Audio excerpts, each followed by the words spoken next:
Halo adik-adik kelas 10, apa kabarnya? Semoga kalian masih tetap semangat ya.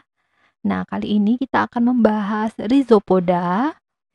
Oke, Rhizopoda ini ada pada bab Protista. Nanti untuk babnya Protozoa ya, atau Protista mirip hewan. Nah, langsung saja sekarang kita bahas ciri-ciri Protozoa secara umum ya. Nah, protozoa ini kan protista mirip hewan. Nah, protista itu sudah merupakan organisme yang eukariotik adik-adik ya. Berarti dia sudah punya inti sejati atau dia sudah punya membran inti. Oke. Nah, kemudian protozoa ini disebut dia mirip hewan karena dia punya alat gerak dan tidak memiliki klorofil. Umumnya ya adik-adik, nanti kita juga membahas ada kok protozoa ini yang bisa melakukan fotosintesis karena memiliki klorofil. Nah, tapi secara umum protozoa ini bersifat heterotrof karena tidak punya klorofil. Nah, protozoa ini juga disebut organisme bersel satu ya, uniseluler. Dan kemudian cara hidupnya adalah soliter atau berkoloni. Nah, bagaimana dengan reproduksinya? Untuk protozoa, protozoa itu bisa melakukan reproduksi secara membelah diri, ini untuk aseksual, nanti dengan pembelahan biner, bisa juga konjugasi untuk secara seksual. Tapi kita ini masih berbicara protozoa ya adik-adik, nanti Rhizopoda sendiri mungkin sedikit berbeda. Nah, habitat protozoa itu tetap di yang tempat berair dan kaya bahan organik karena tadi dia tidak memiliki klorofil sehingga hidupnya mendapatkan makanan secara heterotrof. Dan ada juga yang nanti berparasit ya, bersifat mendapatkan makanan secara parasit. Jadi berarti habitatnya ada di dalam induk atau di dalam inang ya.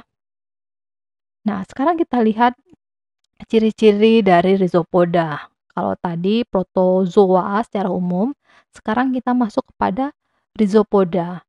Rhizopoda disebut juga Sarcodina ya adik-adik. Dan ini gambar perwakilannya ini dari Amoeba proteus. Nah, kita lihat mengapa disebut Rhizopoda, ternyata karena dia memiliki struktur yang seperti akar yang disebut dengan rhizo. Poda ini kaki. Jadi kaki seperti akar. Nah, kaki yang seperti akar ini juga disebut tadi sebagai kaki semu, pseudopodia ya. Nah, makanya Rhizopoda memiliki kaki semu atau alat geraknya adalah pseudopodia. Nih ya. Nah, pseudopodia, kaki semu ini berasal dari penjuluran sitoplasma ya adik-adik. Jadi sitoplasma yang menjulur, memanjang dan menjulur.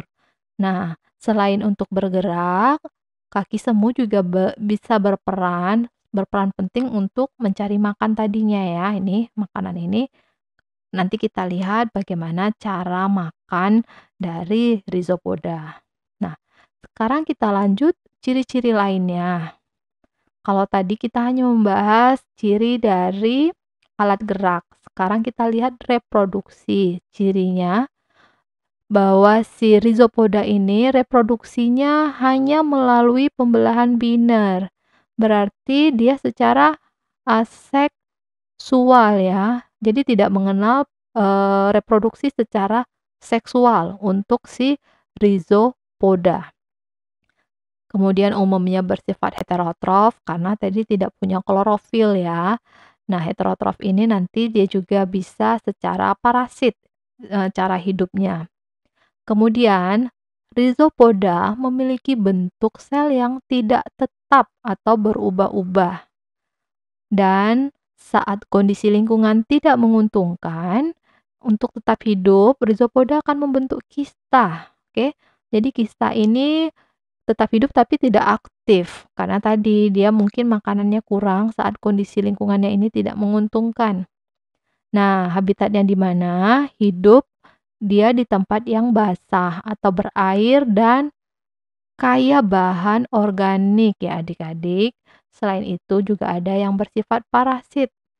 Contohnya Entamoeba, nanti Entamoeba histolytica atau yang hidup di dalam usus kita, usus manusia. Nah, sekarang kita masuk kepada struktur tubuh. Oke, kembali kita ingat bahwa ini amoeba uniseluler ya. Jadi dalam satu sel, ini satu sel amoeba sudah bisa melakukan berbagai fungsi. Karena apa? Tadi kita lihat dulu di dalamnya ada yang disebut dengan membran sel. Ini dia yang berfungsi untuk melindungi sel, mengatur pertukaran zat makanan termasuk gas dan sisa-sisa nanti atau proses ekskresi ya. Dia mengatur proses ekskresi. Nah, yang unik dari amoeba atau rhizopoda, dia punya dua macam sitoplasma, ektoplasma dan endoplasma. Bedanya apa? Ektoplasma sesuai dengan namanya ekto berarti dia ada di lapisan paling luar. Oke, di sini ini luar karena berbatasan dengan membran plasma, membran sel ya. Dan ektoplasma itu jernih. Kemudian tipis. Sementara endoplasma ini lebih tebal dan tidak jernih ya, keruh.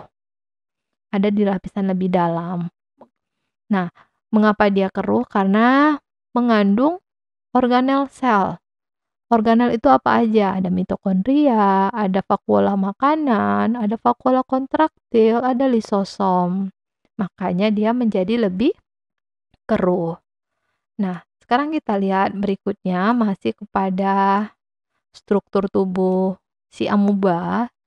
Nah, kita lihat tadi selain sitoplasma yang ada dua, nah punya vakuola juga ada dua macam ya. Vakuola makanan dan vakuola kontraktil. Vakuola makanan ini fungsinya untuk mencerna dan mengedarkan makanan ya adik-adik. Kalau vakuola kontraktil ini mengatur pembuangan zat sisa. Jadi sisa-sisa metabolisme, apakah itu cairan ataukah gas, nanti yang mengatur pembuangannya adalah vakuola kontraktilnya ini. Lebih besar ya daripada vakuola makanan. Kemudian vakuola kontraktil juga mengatur tekanan osmosis adik-adik. Nah, bagian yang paling penting adalah nukleus. Mengapa penting? Karena nukleuslah yang akan mengatur seluruh proses yang terjadi di dalam sel. Karena di dalamnya ada DNA yang merupakan materi genetik ya adik-adik. Nah, kalau intinya ini hancur ya sel juga akan mati. Jadi tidak bisa hidup, tidak bisa mengerjakan fungsi untuk kehidupan. Nah, sekarang kita masuk kepada bagaimana sih cara mendapatkan makanan dan membuang sisa pencernaan nantinya dari si amoeba. Nah, kita lihat di sini ya, Dek, ya. Ini ada inti, kemudian ada partikel makanan, adik-adik. Nah, ini ada kaki semu ya. Jadi sitoplasma yang nanti menjadi kaki semu. Nah, kita lihat bahwa terjadi pseudopodia ini akan dijulurkan. Pseudopodia kaki semu kan tadi berasal dari sitoplasma yang menjulur ya adik-adik. Jadi kemudian pseudopodia ini penjulurannya dalam rangka untuk mengelilingi makanan atau partikel asing tadi ya.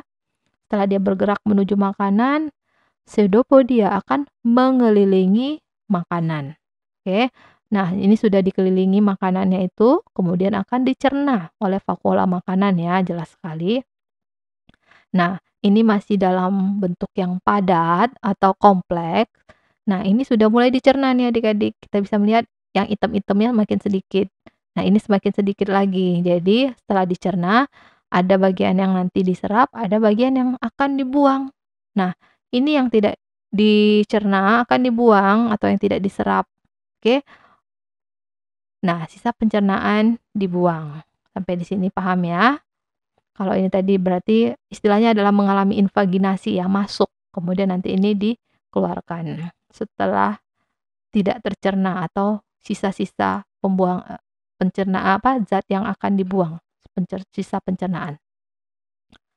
Nah, sekarang kita lihat reproduksi dari amoeba ya adik-adik. Nah, tadi saya katakan bahwa amoeba atau rhizopoda rhizopoda ini melakukan reproduksi secara aseksual ya, melalui pembelahan biner.